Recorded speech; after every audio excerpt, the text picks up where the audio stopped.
I'm Batman. I hardly think so. The real Cape Crusader calls his crime-fighting cohorts when he's running late. I had to walk. I couldn't get Raj on the back of my scooter.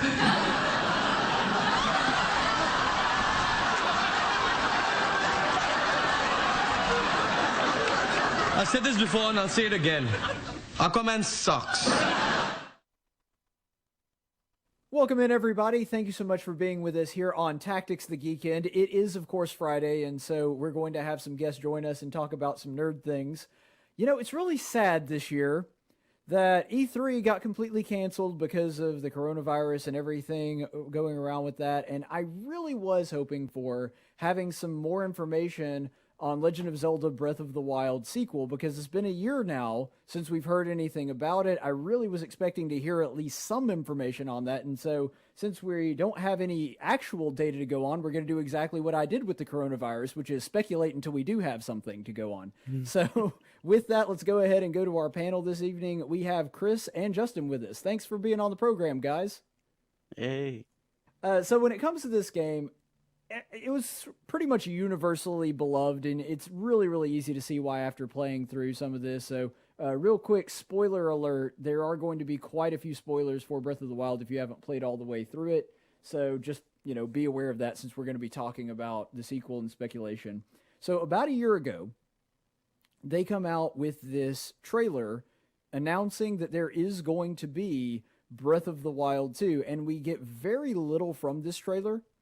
But I think the little bit that we do have to go on actually does, in classic Nintendo fashion, give us at least something to chew on, something to mull over, and something to have a lot of fun taking some guesses at. And I was actually very surprised that they revealed as much as they did. It seems as though the big takeaway from this that I got is that they are announcing the next game's antagonist, which appears to be a very old, very hollowed out, kind of even zombified Ganondorf, which was both horrifying and really interesting to see what they're going to do with that. So he's always there, right? I mean, is the antagonist in an overarching sense, right? Mm-hmm. I did read an article that I thought is kind of interesting. It made a reference to this zombified looking thing looking like a king of the Gerudo.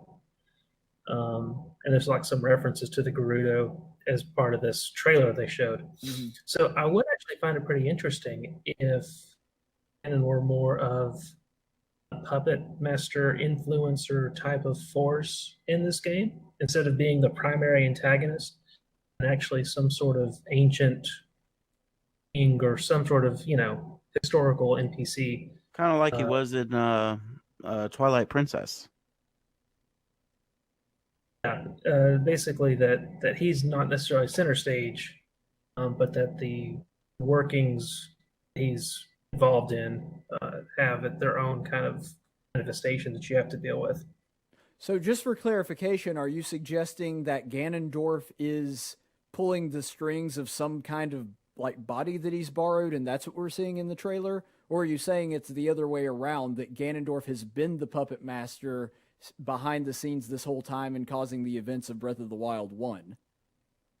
Well, so again, it's all speculation, but from the little that I've read, there seems to be a hint that parts of the world are going to be infected or going to be corrupted in some way. Mm-hmm. So I wonder if we're not going to see... Actually, I think of a good analogy. Games have done this before, and fiction has done this before. Basically, you're seeing evil twin, corrupted versions of things. So maybe it's not even one single antagonist. Maybe Ganon's corrupted multiple people or multiple buried kings or something like that. Think of the Nazgul, right, from Lord of the Rings. Yeah. Right? Ancient kings that were deceived and that were turned into monsters. I wonder if we might see something like that. Ganon has got this corrupting influence, is twisting a lot of things now. I don't know about how this relates to the first game. At least now we see this kind of twisted corruption that you're going to have to go clean up. Well, I think that at least some aspect of what you're talking about is somewhat already present in Breath of the Wild, right? Because remember that instead of having what traditionally Zelda games have done is having very different, very distinct bosses for their temples, in Breath of the Wild, that's not really the case. Everything, I mean, there's elemental differences and they are functionally different in some ways, but you're really fighting Calamity Ganon as the boss of all of the major temples, like Thunderblight Ganon, Waterblight Ganon. And so you're And of facing course, the Guardians themselves. right, which are also being influenced by Ganon. So I'm wondering if the second half of that, though, are you suggesting maybe that we'll see something very similar from Ganondorf, like just basically a play off of that same power that we saw in the original Breath of the Wild? Yeah, I'm not sure. I do wonder if you actually aren't going to be facing him directly. Maybe not until the end of the game, but it would be interesting because we do know it's been said that this is going to be a darker game, right? This is going to be darker than the first one. I would find it interesting if perhaps there's these twisted mini bosses. Maybe he's the final boss, but maybe there's sort of army of Ganon that you have to take down first. What about you, Justin? Oh, it's totally Ganondorf. I mean, that's a reoccurring theme in Zelda games. Is the Calamity Ganon? I could have sworn it said at some point in Breath of the Wild that his whole objective was to resurrect himself, which I presume the teaser is clarifying resurrect himself as Ganondorf, in his humanoid form, not just some sort of spirit of calamity that's swirling around the world or whatever, But I think it's interesting. There's the hand that's holding his chest, and all the what looks like Sheikah language runes swirling around it. Yeah. So it looks like there's some sort of a maybe ancient technology, because this game, the ancient stuff seems to have happened at a later point in the Zelda timeline than any of the other games we've seen so far. Presuming that it's staying in the same timeline, and I do believe that it's been officially commented on by the creators that yes, it is in the same timeline, and yes, it is much, much later than all the other games. So, maybe we're working with the timeline. I believe it's the child timeline that Twilight Princess comes off from, Well, see, where he gets. There's quite a bit of debate on that. Of course, nobody actually knows. There's been no official word from Nintendo which of the three timelines it takes place in. I'm a fan of the convergence theory. I actually am too. However, I don't think that that's the one that Nintendo was going to go with. And I'm actually going to talk a little bit about this. I'm jumping a little bit ahead of myself, but I actually think that Breath of the Wild takes place at the end of the Defeated Hero timeline. And I didn't think that until this trailer came out. Well, let's see. That would include the original Legend of Zelda and the Adventures of Link. Is Link's not Link's Awakening? Well, Link's Awakening is in there as well.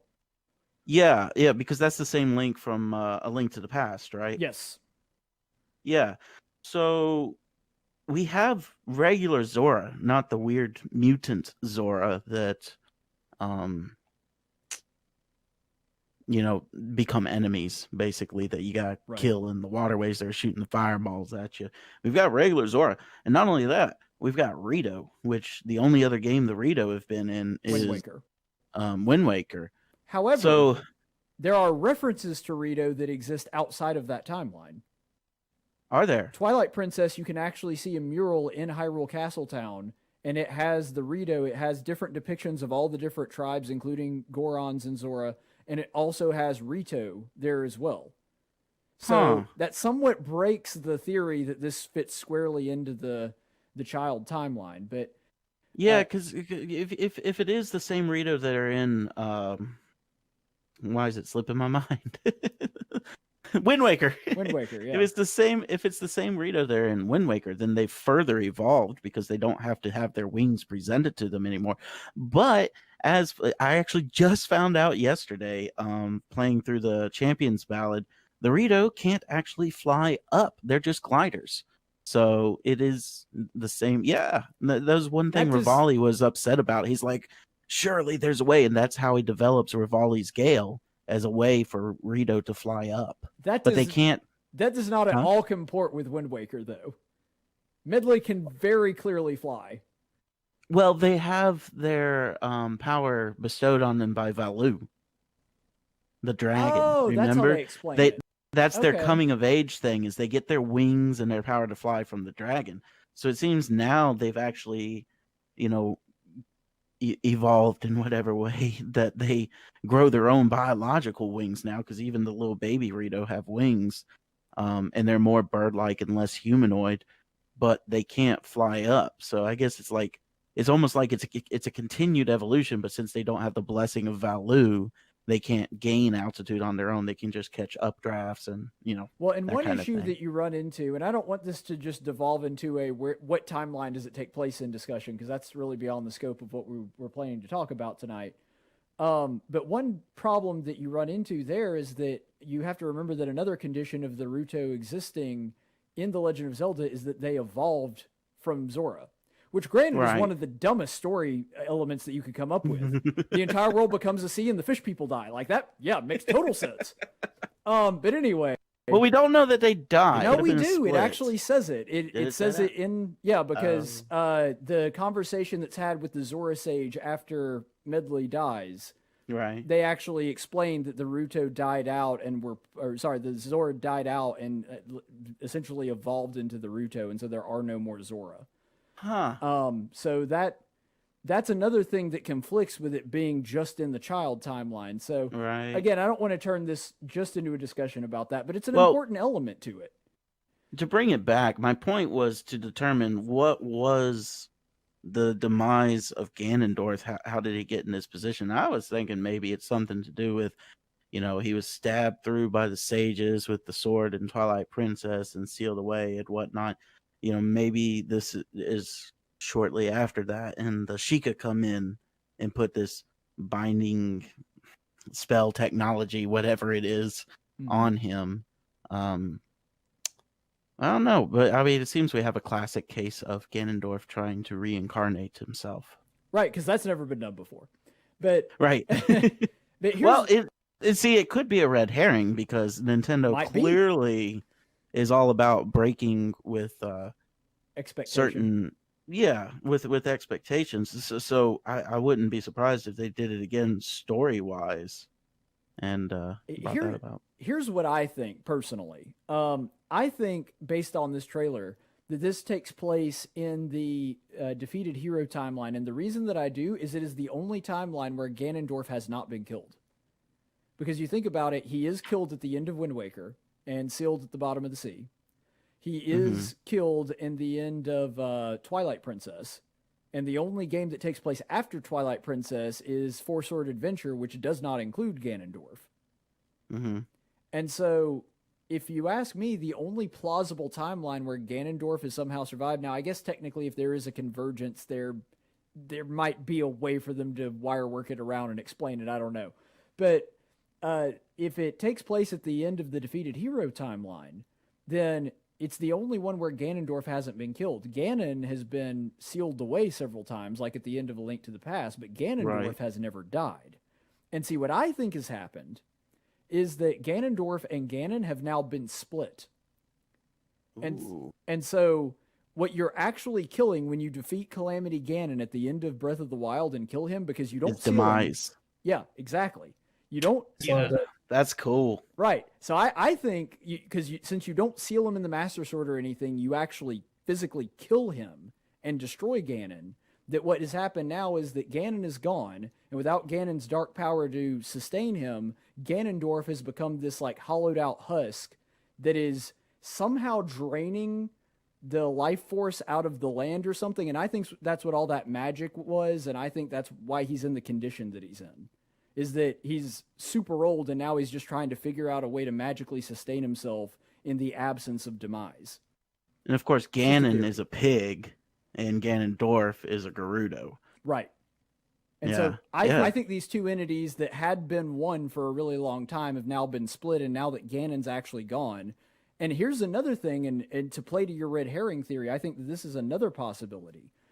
It may be that after Ganon was defeated, because remember, part of Demise's curse is that no matter how many times I'm defeated, I will be reincarnated, and I will be there to basically be a thorn in the side of the bloodline of Hylia. Mhm. I think that what might happen is that you think you're fighting Ganondorf for almost the entirety of the game, and then like at the tail end they do a switch, and by the way, this is Demise's new form. So that he's the other antagonist. Well, it could be that because one thing we haven't seen almost at all in Breath of the Wild, I only remember there being one appearance, is the Triforce. Where's the Triforce been? The only time I've seen it is whenever it shows, Zelda doing her royal family power and sealing Ganon. It shows just the Triforce of Wisdom. So presumably, if she has the Triforce of Wisdom, surely Ganondorf, or Ganon, but I'm thinking Ganondorf, right, has the Triforce of Power, and that's what's sustaining him right now. Also because he an became interesting theory. it wasn't the Triforce of Power that made him into the Demon King, right? It was a wish on the completed Triforce in Ocarina of Time that made him the Demon King and basically planted Demise in him. Because before that he was just an ordinary Gerudo. So, but he still would have had the Triforce of Power afterwards, let's say. And that could be what's powering Ganondorf at this point, what's keeping him alive, and why this, extravagant seal is needed to keep him down. Yeah, and that's the thing. I wonder if like the Sheikah or one of the ancient tribes have sealed him, and that's why you're seeing the hand and everything. That seems to stand to reason, and maybe it is the Triforce of Power that's keeping him alive. What if it's like some sort of combination of the Sheikah and the Twily? The hand almost looks a little bit like a Twily hand. And you'll notice that the script, that magical script that we were talking about, it does look like Sheikah script, but it's green. All the Sheikah stuff is blue. Right, and Twily all do green stuff. Right, so maybe it's them. It's possible. And that would open the door, that could be the hint, the darker, this Zelda's much darker than Breath of the Wild was. Well, Twilight is a dark game. You can barely see anything in it. It could be literally dark, but also that, like, the storyline with it, I don't know, honestly, Breath of the Wild is kind of depressing at times. Go up to Lon Lon Ranch, it's like, oh, I remember getting Epona here, and it's just like you have the ruins of this great civilization, which is why I think did y'all ever do the quest line where you had to help the sons build the village? Oh yeah. Yeah, like that was one of the most fulfilling quest lines in the game, because like there's this there's the Zora Kingdom and all, but like most of it's shambles, and every time I see ruins around, it's like, oh, I wonder what I spent like an hour walking around the Hyrule Castle Court and like the town area. Is like, man, it'd be so cool if this game actually had a bustling town like that. So to build the village was very fulfilling, it was cool. By the way, cool little story thing that Nintendo worked into that. Do you notice that at the end of that quest where that the construction worker guy and the Gerudo woman marry, the character model that he's based off of is one of the construction workers that is captured by the Gerudo in Ocarina of Time. Is it really? Yeah, so there's like a reconciliation moment at the end of that side quest, which I actually thought was pretty awesome. There's a reference to Rupa and Ocarina of Time Link, where Mipha is talking about. She's like, well, there was the one legend of a Zora princess long, long ago who fell in love with a Hylian swordsman. It's like, that's Rupa. Yep. I know that one. Super creepy. And it doesn't get less creepy the further into the game you go. Anyway, all right, so we've talked a lot about the story, and I figured that was going to take up the majority of our time. But let's talk gameplay. Yes. Because I think that this is probably an even bigger question mark, which is saying something considering how little we know about the story. But with gameplay, like, what happens? Did they just basically stick you in Hyrule with a bunch of new side quests and maybe a couple things have changed? Because it seems like this is taking place not real long after the events of Breath of the Wild are ended. And are they can't just put you in like a new Hyrule with all new land because that wouldn't make any sense. Why would you be there? So, what do they do with this? Are you in some kind of weird secret subterranean Hyrule or something? Because they're kind of in like a dark cave. world kind of thing. Yeah, see, that's what I'm wondering. Are they going to do like a spin off of that? So I think it's a really good question because what people really enjoyed, or one of the things people really enjoyed about Breath of the Wild was exploring. And the problem is, if you're making a sequel to the game, it's been explored, Right. right? And you can't go back and reset the map necessarily unless it is this bizarro corruption world where it's the same place you've been, but now everything's twisted and different. You got to go fix it. Like Twilight. Yeah. Or like you mentioned, I think I would find most interesting is lots of dungeons, underground exploration, things like that. Actually, when I was watching the trailer, one thing I thought about was Mega Man Legends. You can remember back that far. I never played the Mega Man games, so you're going to have to guide me on that one. It was on the PlayStation, but it had a lot of dungeon-style places where you could go down and get stuff and new weapons and armor and everything. But it was really enjoyable, and you also had this nice overworld to kind of break it up. I think it'd be really interesting if a lot of it went underground, but I don't know if they would choose to go that direction because I think what's going to bring a lot of people back to the sequel is the fact that they did enjoy the overworld in Breath of the Wild. Mm-hmm. So I think what's more likely is you're going to have to go fix the overworld that now you've come to love so much, and in the process of doing that, you get to explore it again. So you're thinking that what happens is maybe Link gets dropped in a Hyrule that's pretty similar to what he has now, and then over the course of the game, you, through some kind of action, whether it be conquering dungeons or something, you basically change the land as you go? Yeah, potentially. Basically, that is interesting. In kind of this twisted Twilight version of the world that we saw in Breath of the Wild 1, as you complete your quests and your temples, it gets back to normal. Oh, so you were kind of saying the opposite of what I was saying. That you start out with the corrupted and then you go back to the way it was in Breath of the Wild 1. I think about it kind of like Super Mario Sunshine. I was kind of imagining something like, well, you can't have it be too long after Breath of the Wild 1 because you got the same Link, you got the same Zelda, unless you want to do some sort of, plot device and just say that Zelda sealed herself and Link away for 100 years or something. But I was hoping that does seem to be her go-to move, though. That's kind of hoping. I was hoping it'd be something along the. Yeah, isn't that what happened with like Spirit Tracks or something like that?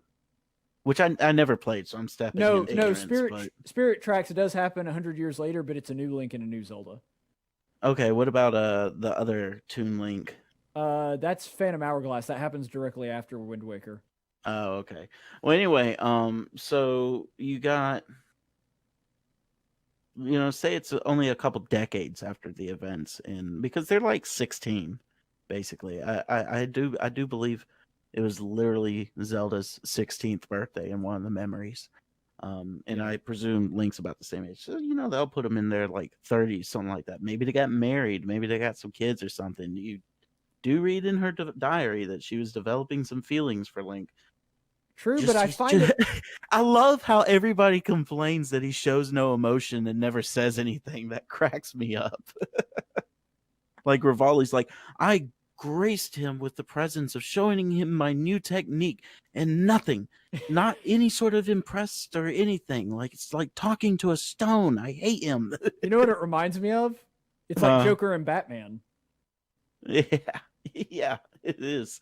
But I was hoping it'd be something like, now that the calamity's gone and you don't have these haywire guardians going around, maybe the guardians are used to help the Society of Hyrule again. They rebuild, large sprawling towns and stuff like that. Yeah, because like the only Hylian town in all of Hyrule is like Carico. the one where you buy your house. It's like Oh, that's yeah, pretty yeah. much it. Because And then you help build a village over the course of the game. So like surely other towns could have sprung up in between 1 and 2. So I was hoping there'd be more like basically land development going on in Breath of the Wild 2, and monuments being rebuilt and bustling areas, maybe libraries or museums, what have you, that kind of stuff. well, So and we in see the some same ways, landscape and whatnot, but it's changed due to development, due to a period of peace and security. that's one direction I think they could go, and that actually does fit in with the last scene there in Breath of the Wild, where Link and Zelda basically walk off into the sunset to go restore Hyrule. So Mm-hmm. I think that the only possible reason that Is Link the king? I doubt that. Oh. But the only thing that I think may be a hiccup to that is that they don't really look any older in the trailer. Now, granted, it could just be because video game characters tend to stay eternally beautiful. I mean, like Sophitia from Soul Calibur has been basically exactly the same over the 40 years of the Soul Calibur story for some reason. Years. What's her name? Figured out her age regression rune and kept them young. I guess. Plot device done. Yeah. Fixed. I don't know. I tend to think that they'll do something more from the standpoint of a sort of mystical reimagining.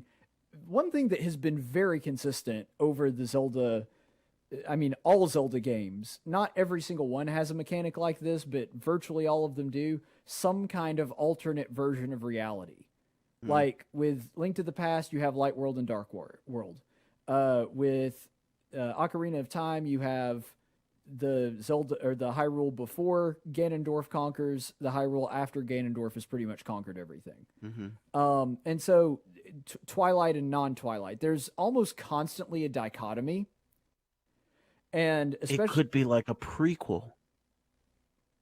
I don't know how they would do that, but they've already like said go it's a back in sequel, time didn't they? before Calamity Ganon actually went out. Didn't they already say it was a sequel though? Well, sequel in terms of the characters, but prequel in terms of the chronology. All right, now you're just screwing with me. No, I'm saying it could be Link and Zelda after the events of Breath of the Wild, but they went back in time to try to prevent Calamity Ganon from ever escaping to begin with. Chris, you do realize that your mic's on mute, right? Sorry, I think I must have missed hitting the button. I was going to say the same thing. Yeah, it's a sequel, and then they go back in time. Yeah, exactly. That might It becomes a happen. prequel.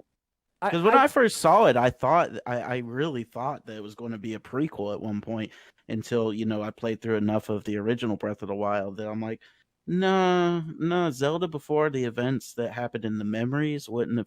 Now, it could be a prequel in that, it could be like after the memories, but before. No, the memories go up to Link basically dying.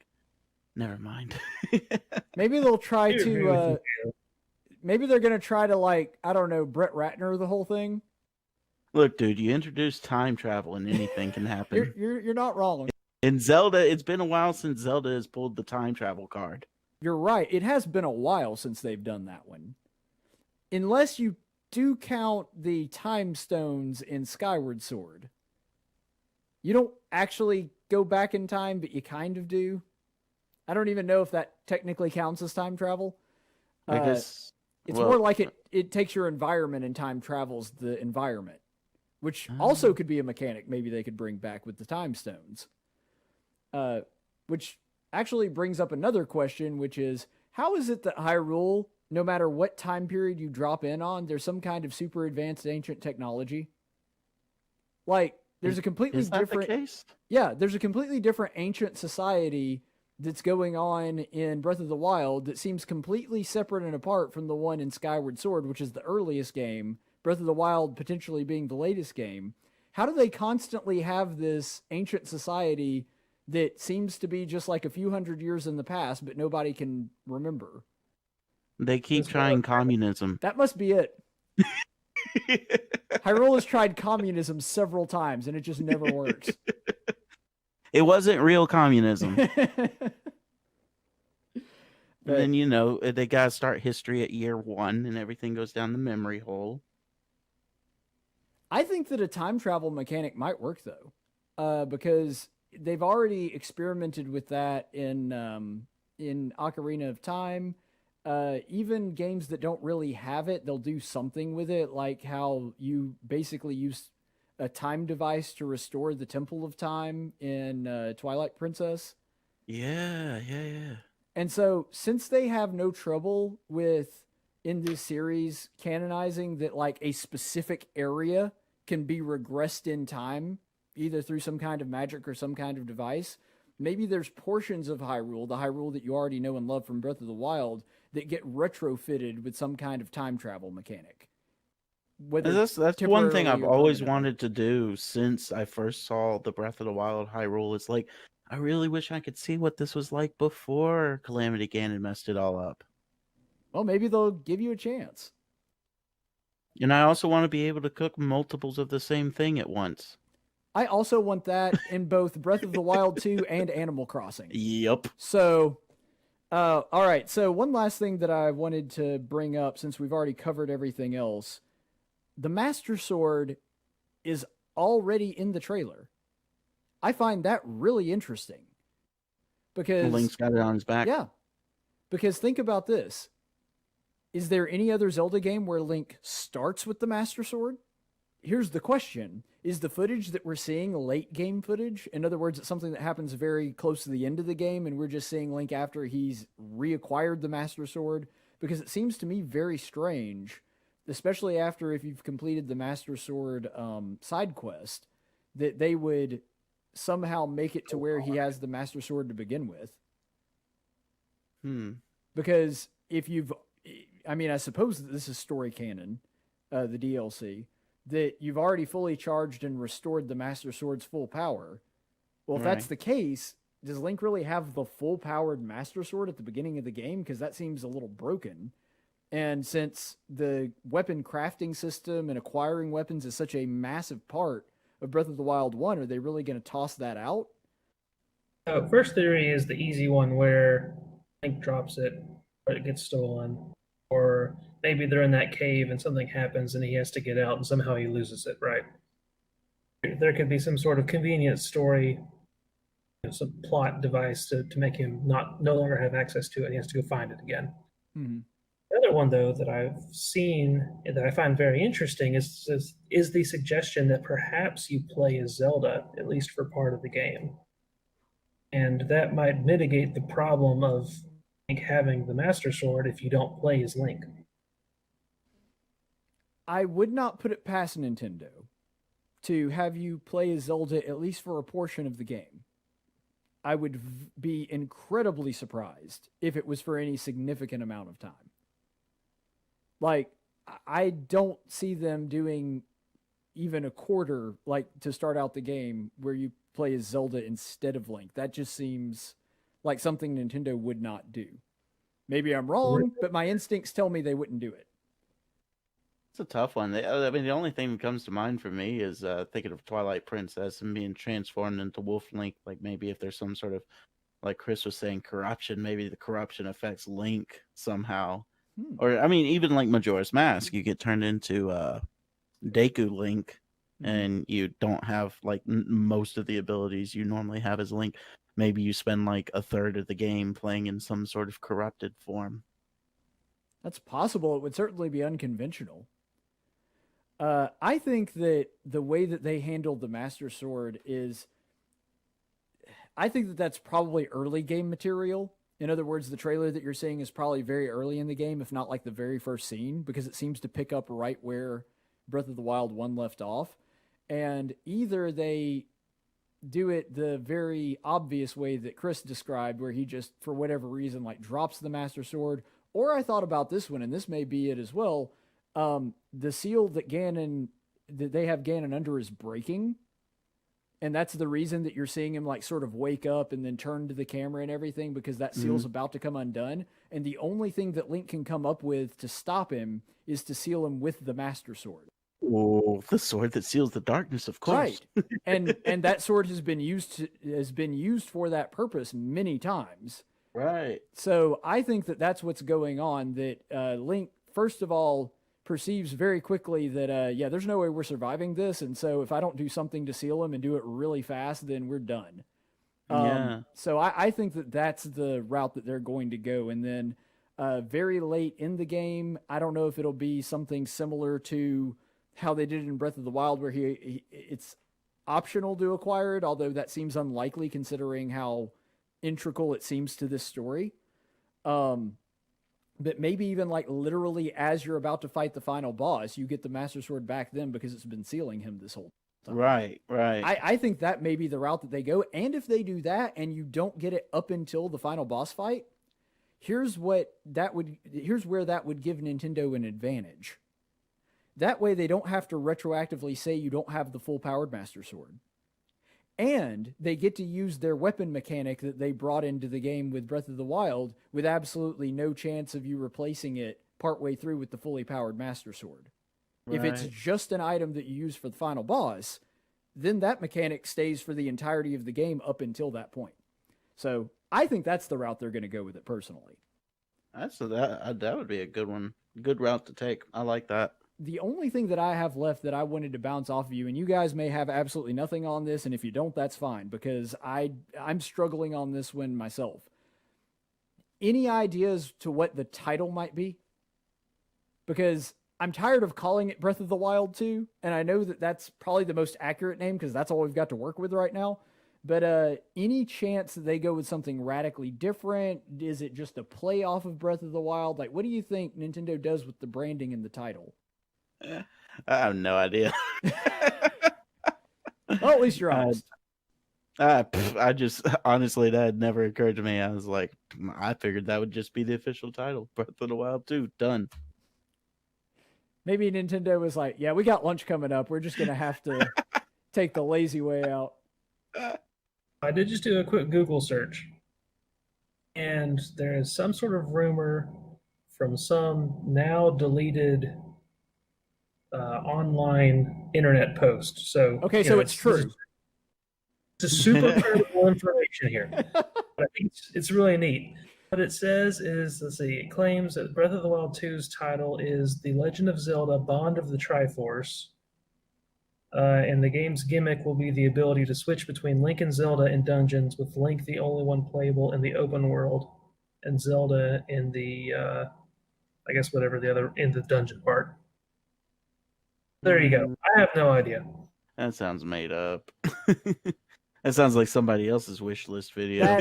That's what I'm thinking. Maybe there's some aspect of truth to it. Although I will say the one aspect of it that I think is at least plausible is considering the complete and utter lack of Triforce in the Breath of the Wild and how central surely it it plays some sort of big role. Right. And if it were, why wouldn't you put that in the title? It's just so cheesy.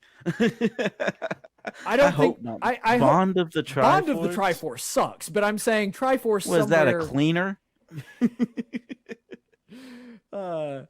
Gets rid of dirt, grime, and moblins. We all know that Nintendo has an incredibly annoying habit of when it finds something that works, it drives it home until it doesn't do anything for you anymore. Nintendo was the Gus Malzahn of video game companies. And for all of you that are watching that are Auburn fans, you got that. For everybody else, I apologize. But it's just like, for example... You're not an Auburn fan. Right. Exactly. It's like the Wii U. Like, they wanted so hard to drive home, okay, we had a brand that worked really well, it was super successful, so we're going to go with that. It was the same thing with the Nintendo. Well, let's just call it the Super Nintendo Entertainment System. Like, this is Nintendo 101. And so, because of that, because Breath of the Wild was such a gigantic, massive, overwhelming success, I think that they're probably going to have something that is, if not Breath of the Wild 2, which, I mean, is possible. I don't know if they'd want to go that route, since they seem to, with the Legend of Zelda series, be hesitant to just slap 2 on the end of something, even when it is a direct sequel like Majora's Mask or Spirit Tracks, or even one that has a direct correlation to a previous Zelda game. The only exception being the first sequel, which was Link's Adventure of Link. I tend to think that they're going to not go with Breath of the Wild 2, but they're going to go with something that is a play off of Breath of the Wild. Maybe Breath of Darkness or something like that. Breath Again, of that's the Dragon. Again, super dumb and super cheesy, but I think it'll either have the words Breath or Wild in it. I'm not sure in what form, but they're going to want to connect it very closely to that game because of the commercial success of it. I don't think they cop out and just give it a number. It's going to have to be some original, some related name. Yeah, I think so too. Now that it's been brought up, like I said, it never occurred to me before, but now that it's been brought up, I think you're right. Looking forward to it. It's probably going to be like 2025 because they just announced it like last year or the year before. So it was about a year ago. Yeah. The typical thing they're going to tell us it's going to come out on this console, and then it'll have to be a launch title for the next console. But I can't wait to play it. I'm in the same boat, but hey, it could be worse. They could be Square Enix. Then we'd have to wait like 10 years for it. So yeah. I don't know the difference between a Garuda and a Zora. Don't listen to me. You have to admire a man that knows his own limits. I really do. I appreciate that. I'm just here so I don't get fined. That may be the line of the night. All right. With that, I think we'll go ahead and wrap it up. Thanks, guys, for being on the show tonight. I got to tell you, I am very much looking forward to playing the new Legend of Zelda, whatever form it takes, whatever the title is, whatever the story is. The great thing about this series is even at its worst, and by worst I mean Phantom Hourglass, it's still pretty good. Like, it's still above average for the game. So Nintendo, everybody's eyes are on them. Everyone is expecting a slam dunk on this one. And so I think that Nintendo's really going to pull it off. Looking forward to it. And, if you're watching this 2 or 3 years from now after the games come out, you can tell us how we were completely wrong on every prediction that we made. In the meantime, stay the course, friends. Tactics is a production of News Radio 1440 and Cumulus Media Montgomery. Opinions expressed on this program are those of the host and do not necessarily reflect the opinions of Cumulus Media or our business partners. Graphics by Jessica Dawson. Video production by Jackson Dean. Broadcast studio provided by Faulkner University. Location studio provided by the Dalraida Church of Christ. Copyright 2020.